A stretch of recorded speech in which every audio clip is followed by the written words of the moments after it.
came here 2 years ago with Ed Sheeran as a special guest. Yes, I was here. I remember you playing because was it Little Lady that you did? Yes, exactly. Yes, man. I remember that from fucking time ago, man. That was a good set. Yeah, that was that was my first experience of Shakedown, and I enjoyed it. So yeah, I was happy to play it when I got sort of booked for it.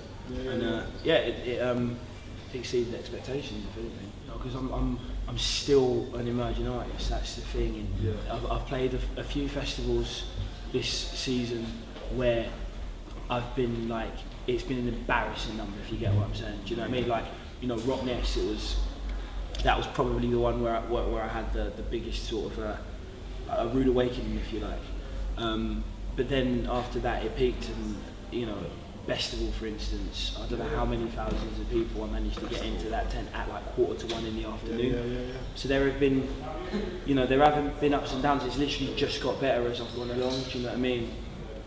How would you say your sound's evolved from back doing Little Lady to now? Do you know what I mean? Yes. Well, the thing is, my sound for me is my voice. If you get what I'm saying, like people attribute a sound to recording artists sometimes, and like. Mine has always changed. If you look at EPs from like when I first started doing this, and then you look at subsequent EPs, there's always been a definitive sound for an EP, but it's always changed. So I wouldn't even identify change from the time I was working with Ed Sheeran, for instance. It's always just picked up pace, and like, you know, I've always tried different things musically, but I've always stayed the same on songs, if you get what I'm saying. I think I replied to most tweets. Some tweets aren't really worth replying to, even if they're compliments, if you get what I'm saying, because there's only so many times you can say thank you or nice one or I'm glad you enjoyed it. But I'll pick certain ones and So Blame Miss Barkley. Yeah, man. Big release, man. Very impressive. I've copped it already, and I'm very impressed with it. Yeah.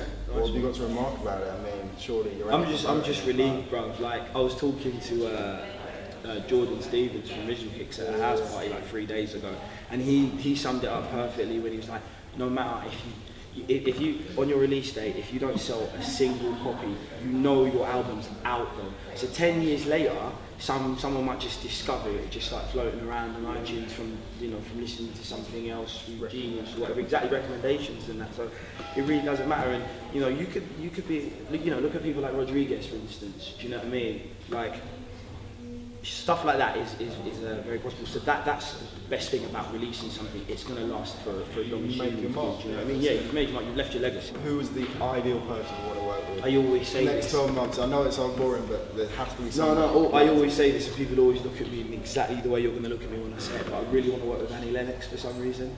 No, I can feel that. Would just be. I can genuinely feel it. Would genuinely be a sick collaboration, and I always say it, for some reason I just really want it to happen. So, yeah. You can't please everyone, man. It's as simple as that, bro. Like, people always complain about artists changing their sound, and so just listen to the stuff you like, man. They're not begging you to listen to them. Like, when people voice opinions about stuff that they don't like, I always just think it's a bit of a waste of time. Just keep it moving and find something that you do like.